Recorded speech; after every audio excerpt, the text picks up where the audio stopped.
And tonight, major fallout continues from the expulsion of 2 black lawmakers in Tennessee after a protest in the House of Representatives over gun violence.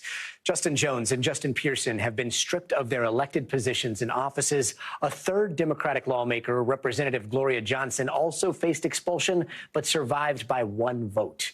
The Republican lawmakers who brought the vote said that the 3 engaged in disorderly behavior during a gun reform protest at the state capitol, all after that horrific school shooting in Nashville, which left 3 children and 3 adults dead. Here's some of what they were expelled for. First, I want to start with we need to do something about gun control. Representative Pearson, stay on the bill. I don't want to have to start ruling out order again. Representative Pearson. Yeah, the deafening cries of the people are loud. Representative Pearson, stay on the bill, sir.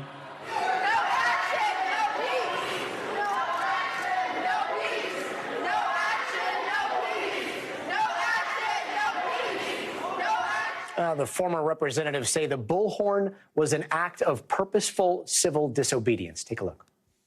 We see gun violence every single day. We have too many loved ones that we're putting in the ground. And these folks up here treat things like it's business as usual. It is not business as usual. Our lives are at stake. We will never shirk back from civil disobedience. Civil disobedience is what built this country. If I got to get expelled, I'll take that. Now, the expulsion vote has sent shockwaves not just all over Tennessee, but on the national level as well. President Biden just got off a call with the Tennessee 3 not too long ago. You can see him on the phone there with them. And Vice President Kamala Harris made her way to Nashville to meet them. NBC News correspondent Priscilla Thompson joins us now. Priscilla, just so we're clear, explain expulsion to us. This is basically they got fired from their jobs, but not by the thousands and thousands of people that elected them, but by members of the House. What happens next? As I understand it, this has gone all the way up to the White House, right? That's right. This is garnering national attention with President Biden announcing just a short while ago that he had spoken with these 3 Democrats and invited all 3 of them to the White House. Vice President Kamala Harris was also on the ground here in Nashville today, meeting with those lawmakers, walking into an event, arms linked with them and continuing to stand with them as the White House praises them for standing up on the issue of guns. But to walk you through this process, you were exactly right. These lawmakers did not plead their case to their constituents, but rather to the GOP-controlled legislature here. And what we saw late last night is that 2 of those lawmakers, Representatives Justin Jones and Justin Pearson, were both expelled, while 1 lawmaker narrowly survived. Representative Johnson survived that vote. And so what happens next is that these counties that now have open seats will assign someone to fill in the interim. And I will tell you already, Nashville's Metro Council has scheduled a meeting on this for Monday, where it is expected that Justin Jones will be reinstated immediately. But until that happens, there are more than 100,000 constituents in those 2 districts that are among the most diverse in this state that are currently without representation. Gadi? And Priscilla, the obvious question that so many people watching this are asking is, wait, 3 were up for expulsion, 2 of them were black, 1 of them, the one that survived, was white. Is there a race component to this, or is this what the GOP says, that these were 2 expulsions that were only based on the 2 who used the megaphone? What's going on there? Right. That question garnering a lot of attention today, especially after Representative Gloria Johnson made those comments yesterday, saying that the reason why she may have survived may have been because of the color of her skin. We heard former Representative Justin Jones calling this a political lynching. But what Republican lawmakers here have said, especially one of those who voted to expel Jones and Pearson, but to keep Johnson, said that it was because she didn't use the megaphone. She didn't engage with the gallery in the same way that the 2 black lawmakers did. And Republicans here have said unequivocally that this was not about race. That was not a consideration in the decisions that were made here today. But many people who are looking at the optics are certainly questioning that. And obviously all 3 of these lawmakers saying that they do believe that race may have played a role. Gadi? And we've got a new snapshot of the American economy. The Labor Department says 236,000 jobs were added in March. It is the lowest monthly gain since 2020. But economists expected this month's report to be right around where those numbers came in. So here to break down the numbers is Caleb Silver. He's the editor-in-chief at Investopedia. Now, Caleb, is the job market starting to cool a little bit? Yeah, but these are still really solid gains, and we've added more than 1 million jobs so far this year. So worries about the labor economy slowing were greatly exaggerated. That said, we are slowing in certain areas of the economy, and we have had some layoffs, over 300,000, 100,000 of those coming just from the tech sector. That said, there's still strength in the services part of the economy, leisure and hospitality, government jobs, and also healthcare. How much of this is tied to inflation and rising interest rates? A lot of it, and the Fed wants this to happen. The Fed would like to see the unemployment rate north of 4%. It's 3.5% right now, so a lot of people looking for jobs, and the Fed wants to cool wage inflation, which is a big part of overall inflation. Why? Because when companies have to pay workers more, then those companies pass those costs on to consumers, and we spend less. So they're trying to cool both those things down. Wages grew 4.2% year over year, not keeping up with inflation and slowing in terms of month-over-month gains. So this is working for the Fed, just really slowly. And Caleb, there was also something that caught our eye, really interesting in this job report. The job market seems to have a silver lining right now. At least the unemployment rate for black workers seemed to sink to a record low of 5% in March. That's just 3 years ago. In comparison, we saw it at an all-time high of almost 17%. What's behind this huge turnaround? A lot of hiring in the services sector, which has more black employees in it, but also you saw that unemployment rate for black women even lower than that, closer to 4%. That's very good. So you're seeing a lot of hiring there, and a big labor force participation rate among black workers, more getting into the workforce. All of those are very good signs. Also, a lot of small businesses started by African Americans in the past year or so as well, anecdotally. So that's a very good sign. Remember, coming out of the great financial crisis, black unemployment took about a decade to normalize. So this is good given where we were just 3 years ago. Caleb Silver, thanks so much. And if you're on the East Coast today, you might have gotten an alert like this. It said red flag warning. And if you said to yourself, wait, I thought that was a wildfire thing. Why am I getting it out here on the East? Well, Google searches for the phrase actually shot up right after that alert was sent out. A red flag warning means there is an increased risk of brush fires. We're going to have more on that in just a second. But first, the Southeast is getting hit with heavy rain right now, and it's expected to put a damper on the holiday weekend. Joining us now is NBC meteorologist Angie Lastman. Angie, what can we expect going into the holiday weekend here? Well, you know, if you're at the Augusta Golf Tournament, then you can expect a little bit of a delay. We've already seen that today, Gadi, because we actually had some strong winds roll through. We had some rain as well, but we saw a tree come down, reported wind gusts coming up to 26 miles per hour. That, of course, delayed play. And you can see the rain that continues to work through that area. I just want people to be aware, if they are spending their weekend in this area, we're going to have windy conditions. Gusts 25, 35 miles per hour is going to be likely with these wind alerts that you see up. Wind advisory does include Columbia and extending out towards Augusta and Orangeburg. That's something to note. We could see some isolated gusts even as high as 50 miles per hour. Now, the rain, that's going to be the other big issue, right? We see all of this moisture draped along that same front. This is all part of the same system that has been problematic across the country for days and days. This is our final push of the system before it kind of moves out of the picture. It's a stationary front that's just hanging out, but along it and ahead of it, there's some rain that we're going to tap into in time for this holiday weekend, of course. So we'll watch for the potential for some flooding, especially with multiple rounds of heavy rain over already saturated grounds. That's what we'll see here, at least through Saturday. Note, Charlotte, Atlanta, I expect maybe busy travel hubs for folks that are flying for maybe Passover or Easter. It's going to be a couple of spots that you're going to want to watch just in case you have any of those plans through the rest of the weekend. We'll see anywhere from maybe 3 to 5 inches of rain. Those isolated amounts could be even higher. If you live on the West Coast, it'll actually be a warm-up, some Sierra snow melt. So we'll watch for some flooding concerns with those warmer temperatures settling in for the west. The midsection of the country looks great on Saturday. Perfect conditions, parts of Missouri, Kansas into the 70s. And how about Easter? Look at some of these cute places that we have. How about Rabbit Bay ends up at 55 degrees. Passover, Missouri, 71 degrees for Easter. Tulip Hill, 62 degrees. Plenty of sunshine across the area. This is going to be really the place to be. If you live live in somewhere like maybe Lily, Florida, 82 degrees, but you're going to have to contend with some of that leftover rain that will be in place, Gadi. Is that an Eggsville? Yes. Spring Lake, Texas. How about Flower Pot, Arizona? I like that one. Oh, my gosh. I love it. Hoppers, Montana. Incredible. Angie, let's talk a little bit more about this red flag warning. What exactly is going on? I mean, that's something that we see a lot of here on the West Coast. But in the East, is this totally out of the normal?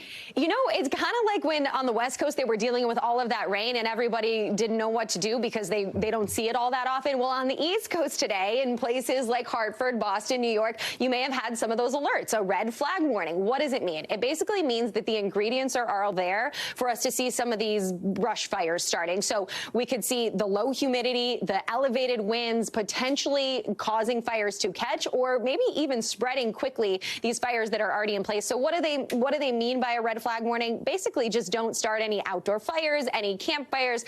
Not the day to do that. We will see these winds out of the northwest anywhere from 25 to 35 miles per hour, and it does last through 8 p.m. So something to note if you're in parts of New York, extending into, of course, Boston, Hartford, all of those locations, not the day to have that backyard bonfire, Gadi. Yeah, maybe order out instead of a barbecue. Angie, there you go. Thanks so much.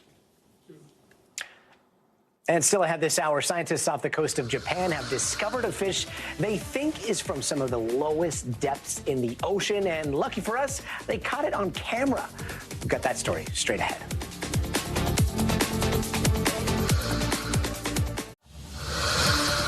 Now let's take a quick look around the world in 80 seconds. In Italy, the former prime minister is in a Milan hospital tonight. He developed a lung infection triggered by chronic leukemia, and his doctors have said he's had that leukemia for quite some time now. That's an announcement that sent shockwaves across the Italian political community. Crowds have been gathering outside his hospital to show their support. Also in Italy, Pope Francis is powering through Holy Week after that health scare he had last week, which left him hospitalized. You see here, he's back to business as usual for the most part. He did skip tonight's Good Friday procession because of the cold weather in Rome. It's the first time he's ever done so, but the Vatican hasn't announced any other schedule changes for the Pope just yet. And in France, protests over pension reforms continue. Hundreds of thousands of people returned to the streets this week, venting out their anger and frustration against President Emmanuel Macron's controversial pension reforms. Macron's decision to raise the retirement age from 62 to 64 has brought people to the streets for months now. That is around the world in about 80 seconds. And tonight in Israel, a violent escalation where at least one person has been killed and several others hurt in Tel Aviv. Police are calling it a suspected terror attack and say a car rammed into people at a seaside park before flipping over. All as tensions have been escalating for weeks. Israel forces hit Lebanon and the Gaza Strip with airstrikes earlier today. And Israel said the airstrikes hit the Palestinian militant group Hamas in both southern Lebanon and Gaza. The attack comes after militants fired dozens of rockets into Israel. All of this happening just days after Israeli forces raided the Al-Aqsa Mosque 2 nights in a row. NBC News foreign correspondent Raf Sanchez has more. Gadi, this has been an incredibly fast-moving day here in the Holy Land. It has felt at times like things were spinning out of control. Let's start with that attack in Tel Aviv. Israeli police are saying that about 9:45 p.m. local time, a man rammed his car into the promenade in the heart of the city. He apparently mowed down 6 people, injuring 5 and killing 1. The Italian government is tonight confirming that the young man killed in this attack was an Italian citizen. Now, the alleged attacker is a Palestinian citizen of Israel, a Palestinian who lives inside the borders of Israel, holds Israeli citizenship. He was killed at the scene by police who say that they are still investigating the exact motivations, trying to find out exactly what happened here. The attack in Tel Aviv coming just a couple of hours after a shooting attack in the occupied West Bank, which killed 2 Israeli sisters. Their mother is in the the hospital tonight in critical condition, fighting for her life. And all of this coming after Israel carried out airstrikes in both Gaza, but also more unusually in southern Lebanon overnight and this morning. Israel says it was targeting facilities belonging to the Hamas militant group, which it blames for this barrage of rocket fire from Lebanon into Israel on Thursday. Gadi, that was the largest barrage of rockets we have seen since 2006. The stakes really raised in this attack. Prime Minister Netanyahu kind of balancing delicately as he decided how to respond, trying to hit back against these Palestinian militant groups without triggering an all-out war between Israel and armed factions in Lebanon. The United States is saying it stands by Israel at this moment. It supports Israel's right to defend itself, but it also has concerns, especially about the heavy-handed tactics used by Israeli forces at the Al-Aqsa Mosque here in Jerusalem earlier this week, where we saw Israeli forces storming into the third holiest site in Islam. Gadi. NBC's Raf Sanchez, thanks so much. And you know how in fish stories, there's always one that got away, and of course, there's no video of it? Well, not this time. Scientists are pretty excited about this fish caught on a deep sea camera, saying this unknown sailfish species was recorded at a depth of more than 5 miles underwater. That is a new record for the deepest fish ever filmed. It looks like it doesn't have any scales. Those fins look kind of like wings swimming through the black abyss down there. Researchers found the fish near the bottom of one of the world's deepest trenches off the coast of Japan. The team has been working on that discovery for 15 years. And just to quickly give you a perspective on how deep we are talking, Mount Everest, the tallest mountain peak on Earth, is just over 29,000 feet above sea level. This discovery was made at over 27,000 feet below sea level. Let's bring in wildlife expert and biologist Forrest Galante. Forrest, how big of a deal is this weird-looking fella there? Well, Gadi, it's a pretty big deal because this is the deepest we've ever seen life on planet Earth. So to know that there are fish down there, to know that there are organisms thriving without any photosynthetic impact, without the light penetrating and allowing them to regenerate, is a huge deal. It's sort of like studying an alien, really.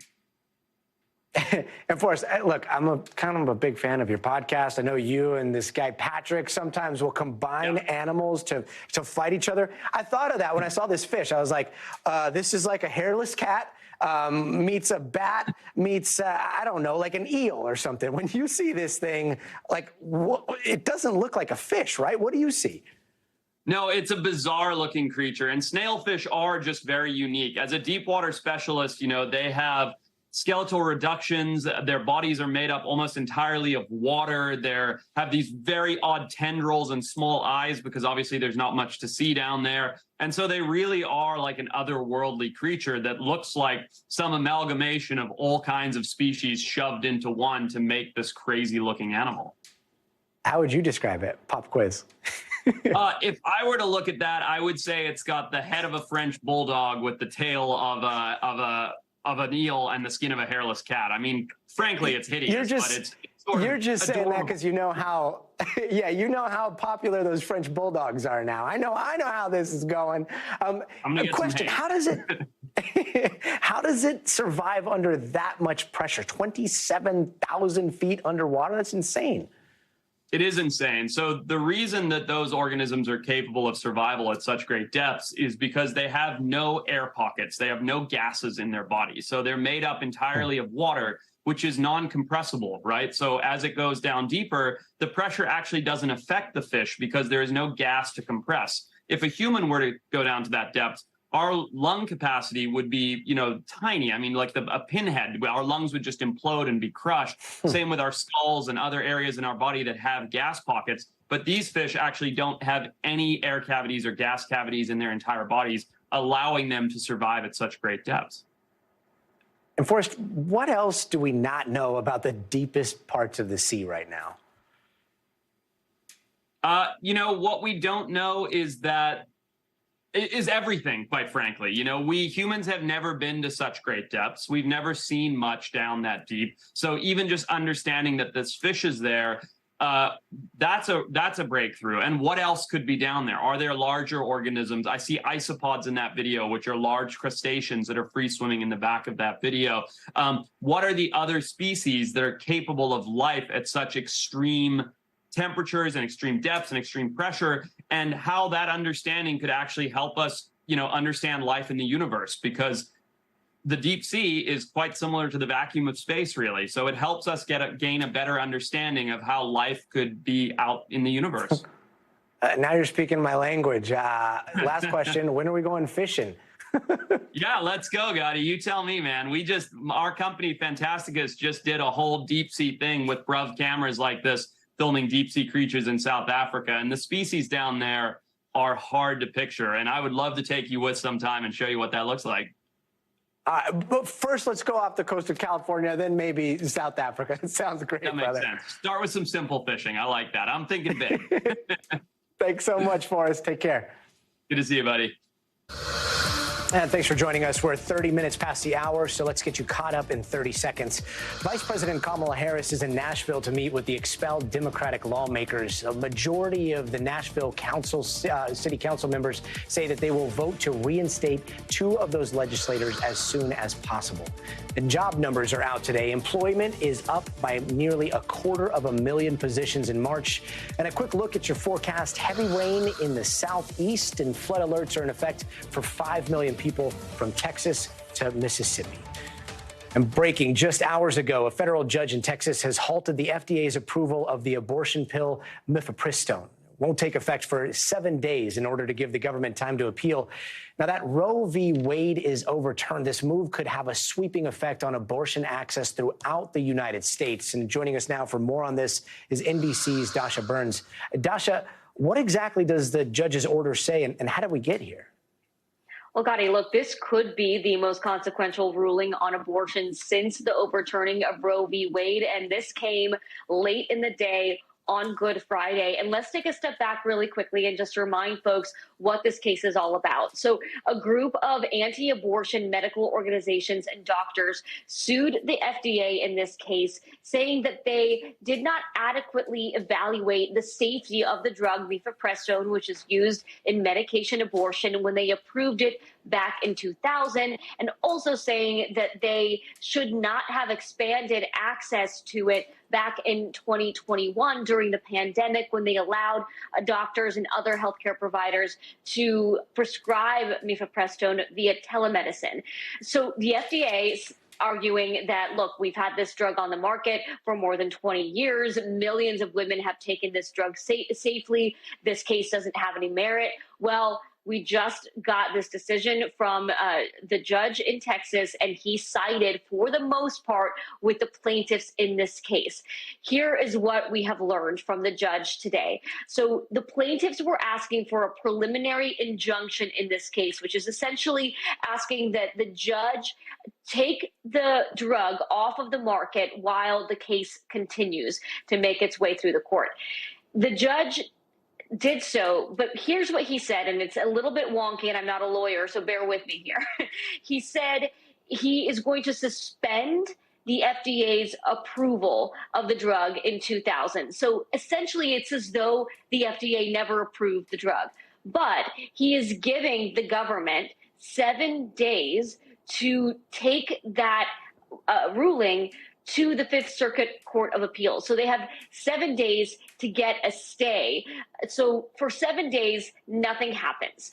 If within 7 days, the Court of Appeals doesn't do anything, or, sides with the FDA or sides with the plaintiffs, then this drug does get pulled off the market. So that means right now, for the next 7 days, a whole lot of folks are pretty darn confused. A lot of clinics are in flux, and a lot of providers are going to be unsure what to do, what actions they can and can't take. And this just adds to the turmoil within the industry, the folks who are seeking abortions, the folks who are providing abortions right now, Gadi. So a ruling that has massive implications, and yet also a ruling that passes the buck with a 7-day deadline here. What's going to happen when that goes to the Court of Appeals? It's a great question. So the Court of Appeals could agree with the Texas judge and say he's right. In that case, what's likely going to happen here ultimately, Gadi, is this is going to go to the Supreme Court. But if we don't hear within 7 days, then the ruling from this Texas judge stays and mifepristone is no longer approved by the FDA. That approval is essentially suspended. And then the legal fight continues. But I think from all of the legal folks that I've talked to about this fight is ultimately going to head to the Supreme Court. The question is what happens to that drug, whether it stays on the market in the meantime. And that is something that is still confusing to folks and remains to be seen. Dasha, with the story that we're going to be talking about a lot next week. Dasha, thanks so much. And this story is sounding more and more like a true crime podcast come to life, but with shocking video. A California dermatologist who allegedly tried to poison her husband's tea with drain cleaner could face 9 years in prison. NBC's Aaron McLaughlin with new video in the case. These screen grabs from a hidden camera released by prosecutors allegedly show a California dermatologist trying to poison her unsuspecting husband by pouring liquid drain cleaner into his tea last July. 45-year-old Emily Yu of Irvine, California, was indicted earlier this week on 3 felony counts of poisoning and 1 felony count of domestic battery with corporal injury. Lawyers for her husband say it's the culmination of years of abuse. The evidence is going to show that she was a long-term perpetrator of domestic violence, was physically, verbally, and emotionally abusive toward Dr. Chen and these children. Yu's husband, Dr. Chen, a radiologist, alleges in April of 2022, he first started to notice a strange chemical taste in his morning lemon tea. Soon after, according to his lawyer, he began suffering from esophagitis, stomach ulcers, and gastritis. So Chen installed hidden cameras in the kitchen and on 3 separate occasions in July says he captured his wife pouring a substance out of a bottle of liquid drain cleaner into his tea. He then collected samples of the tea and turned them over to Irvine police. Testing confirmed the substance was consistent with liquid drain cleaner. I don't think she was trying to kill him. I think she wanted him to suffer. Yu, who denies all of the allegations against her, was arrested, charged, and is currently free on a $30,000 bond. Yu's attorney contends the Drano was being used to combat an ant problem they were having, and that all of the allegations should be viewed within the context of a troubled marriage and divorce proceedings. Dr. Chen basically engineered these events in order to take an unfair advantage of Dr. Yu in family court. Aaron McLaughlin, NBC News. And today, Supreme Court Justice Clarence Thomas is defending himself against an onslaught of scrutiny over decades of traveling in luxury. This comes after an investigative report detailing Thomas accepted luxurious trips from a conservative mega donor for years. We're talking private planes and yachts. Critics say all of that could be an ethics violation. In a statement, Thomas writing, "I have always sought to comply with the disclosure guidelines. These guidelines are now being changed as the committee of the Judicial Conference responsible for financial disclosure for the entire federal judiciary just this past month announced new guidance. And it is, of course, my intent to follow this guidance in the future." NBC News has not independently confirmed ProPublica's reporting. But here with more is NBC's Laura Jarrett. Justice Clarence Thomas now on the defense, issuing a rare statement about his relationship with a top Republican donor. Thomas now says that he's always sought to comply with the federal law that requires justices to report their financial ties and expensive gifts after that eyebrow-raising report from ProPublica showed 2 decades worth of swanky trips, all provided by real estate magnate Harlan Crow. The Supreme Court, remember, it doesn't have ethics codes of conduct, and under the law, the justices don't have to disclose meals or private stays at homes. So Thomas says he was advised personal hospitality was exempt from the disclosure rules, but intends to follow the revised guidelines, which make it crystal clear now trips on private planes must be reported. Justice Thomas isn't the first to have faced scrutiny in the past for ethics issues, but this one appears to have triggered something of a nerve and a rare public statement from the justice. Still, Democratic lawmakers are likely undeterred from calling for a bill that would require the court to establish a more formal code of conduct. But the Chief Justice has said they effectively don't need one, leaving his colleagues to police themselves. Back to you. Laura Jarrett, thank you. And in Louisiana, a fight for environmental justice is coming to a head. One elementary school there, sitting right next to a chemical plant that the EPA has said has been emitting dangerous toxins for quite a while, is facing a lot of scrutiny. NBC's Cynthia McFadden has more in an exclusive report. Our work isn't done. 18 months ago, the newly appointed head of the EPA, Michael Regan, took what he called a journey to justice tour that brought him here. I vowed that EPA would take action. He returned to make good on that promise, proposing a staggering slate of emission standards for 80 toxic chemicals. We're setting a safety standard that we believe is the lowest you can set that is detectable with technology, including chemicals being emitted from the Denker plant here in Reserve. Hi! On our last visit here, we met George and his great-grandmother, Mary Hampton, who's been battling for years to get the Denker plant next door to George's elementary school to stop emitting what the EPA has long said are unsafe levels of 2 of those toxic chemicals. One of your neighbors says it's like sending the kids to a gas chamber. Exactly.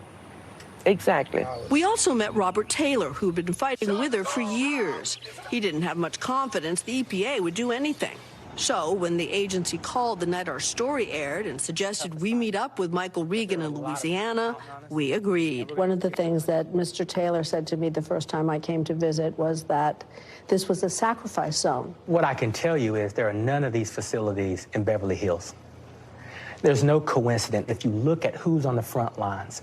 Most of these individuals are black, brown, or tribal, and or low income. So there's a consistent pattern here.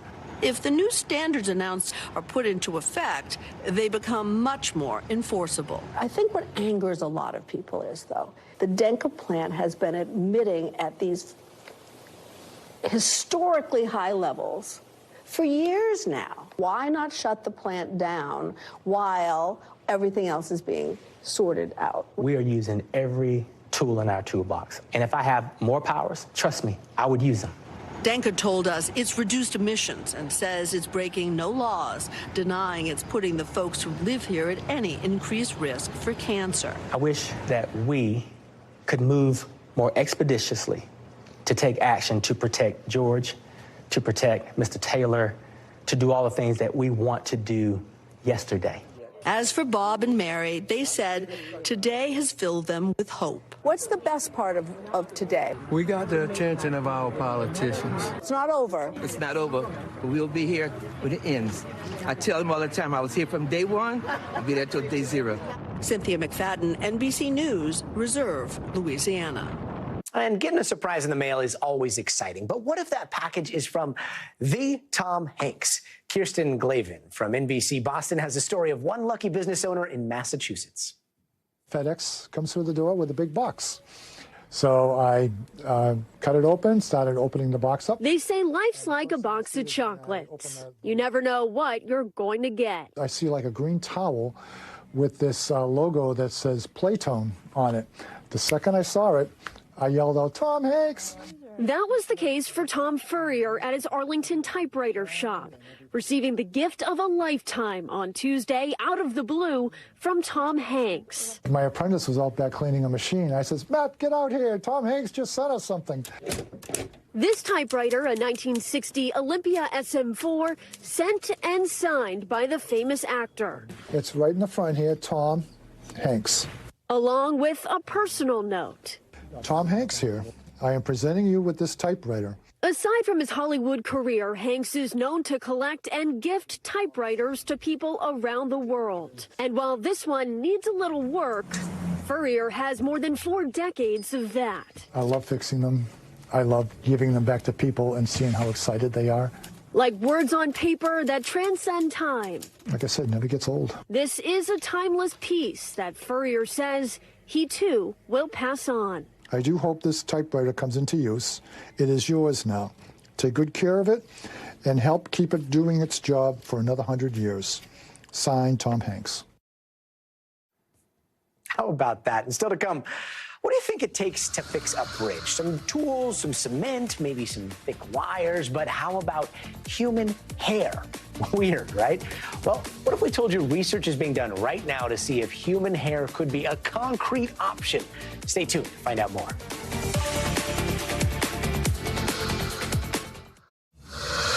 And it's time now for some of the other headlines we're watching tonight. In Indiana, cops were able to rescue 6 people, including a baby, from a house fire. Body cam footage capturing the exact moment the baby was rescued from a second-story window. Take a look. Please don't jump. I won't. I got her.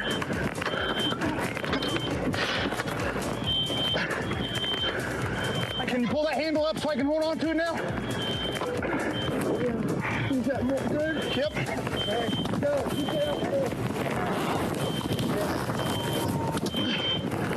Baby, coming down. Back in 2021, the U.S. withdrawal from Afghanistan was blasted as chaotic and ill-planned. Yesterday, the Biden White House released a report that assessed the withdrawal and blames President Trump for the chaos, but that classified report is still under review by the House Foreign Affairs Committee. And coffee lovers, you might want to listen up. Remember that new olive oil-infused Starbucks drink?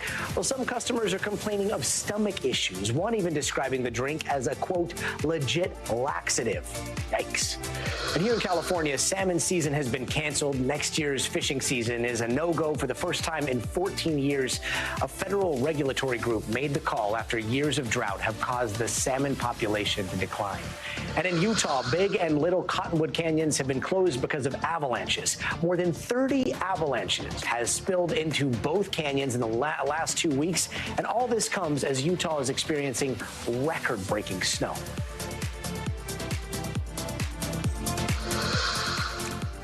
Now, this next story is a little bit of a head-scratcher. Human hair might soon be used to improve infrastructure across the country. Weird, I know, but the research is underway at the University of Kentucky, and they are looking at how human hair can be used for much-needed repairs to structures and bridges. And Austin Pollock has this story you got to see to believe. Maybe you don't use the bridge over an interstate on a day-to-day basis, maybe just the ones that go over a creek. Still, there's engineering that goes into it to keep things flowing. Throughout history, we've been using fibers from plants and animals to build many structural components. At the University of Kentucky, studies adapt to changing time, including conditions of bridges and other structures. According to federal data, Fayette County has 197 bridges, 153 of those listed in fair condition. So what if we told you that human hair is being looked at as a component to fixing deteriorating structures? As you well know, in any construction project, you use everything from plastics to wood to steel to concrete. So this will be one of those materials used in the construction process. So this human hair has to be cleaned to clear it of any residue. To me, it's right now, it is just that one fiber among all these fibers that you can use for anything that you want. It does sound strange. The hair is a fiber reinforcement. UK says the average strength of human hair is about 30,000 pounds per square inch, which is another added benefit. It's inexpensive as a raw material for us, and we can form any shape with it once we are done with our initial studies. Inexpensive? Sure. Strange to hear? Maybe that too. But it could help solve a problem in the Commonwealth and beyond. And here's to that. Still to come, one of our favorite segments, The Best of Us. These are those stories of the best human beings have to offer, at least in our opinion. And tonight, we've got this beautiful story of a neonatal intensive care nurse who adopted a teen mom in need. You're not going to want to miss it.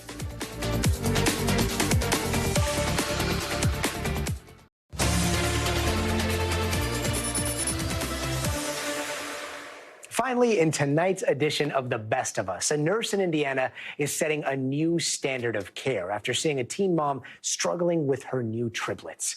NBC's Maggie Vespa shares their remarkable story. Hey there. Wait till you get to meet Katrina Mullen and hear her incredible story. Her family and friends, full disclosure, all told her she was nuts. But after decades as a NICU nurse working with young, scared, and sometimes teen moms and teen parents, she was inexplicably drawn to this small family, enough to make a huge change. There are some homes where the moment you walk in, you're part of the family. In this Indianapolis living room, ruled by 3 toddlers. That's what happens when you have a big family. Katrina Mullen phrases it differently. You're part of the chaos. Chaos Katrina never dreamed of. It all started back in August 2020 when a timid 14-year-old Shariah Small first arrived at Community Hospital North, pregnant with triplets. Tell me about the first time you saw Shariah. I knew this backstory of that she was a young mom, and I just thought, man, how hard that would be. I was a teen mom. Katrina, a seasoned NICU nurse, was drawn to the teen who gave birth largely alone to 3 preemies. Soraya, Serenity, and Samari, born at 26 weeks, weighing less than 2 pounds each. The NICU is loud, it's scary, there's lots of alarms and wires and beeps and IVs and ventilators and all these things that I knew she didn't understand what was going on, and then she has it times 3. Katrina's instinct was spot on. I was so confused at the sirens on the machines. I didn't understand why it was beeping. Katrina made caring for the small family her mission, helping with advice on feeding and diapers, and eventually giving out her cell phone number, which Shariah used for endless questions, even after taking her babies home to live with an aunt. I didn't have my own mom, so she was basically the only person that I had. Cut to April 2021, when health problems brought baby Samari back to the hospital and triggered a call to Child Services, who decided the teen and her triplets needed foster care, unless someone could take them in. Shariah gave the social worker one phone number. Without a moment's hesitation, I said yes, because I didn't want her, after everything she'd already been through, to have to be separated from them. With that, Katrina, already a single mom of 5, took in a new mom of 3. How did you even have the bandwidth to say yes to that? I didn't. I didn't, but I always say my heart is bigger than my chest can hold.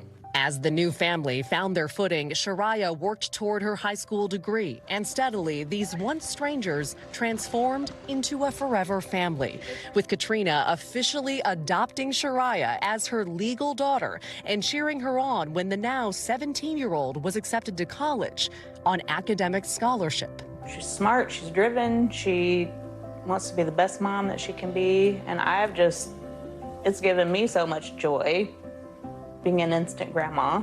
Shariah hoping to pay it forward one day as she studies to be a social worker and help other teen moms. I just want to show people, old people, young people, that even if you're a mom, that you can still achieve your goals. I'm a mom to 3, and I did that. Proof that family is what you make it, and that there's beauty in embracing the chaos. This is a success story, and this success revolves around her. I just gave her a place to put her roots and to flourish where she needed to grow. So Mullen shared news of the Amazing Families Adoption Day on her Facebook page, and no surprise, that story instantly went viral. And the family just hopes it makes people rethink looking into foster care, looking into adoption, and perhaps their expectations of young moms and young parents, especially if we all do a little more to help each other. Back to you. Family is what you make it. Maggie Vespa, thanks so much. That does it for us tonight. I'm Gadi Schwartz. We'll see you next week, but until then, stay tuned now. Thanks for watching our YouTube channel. Follow today's top stories and breaking news by downloading the NBC News app.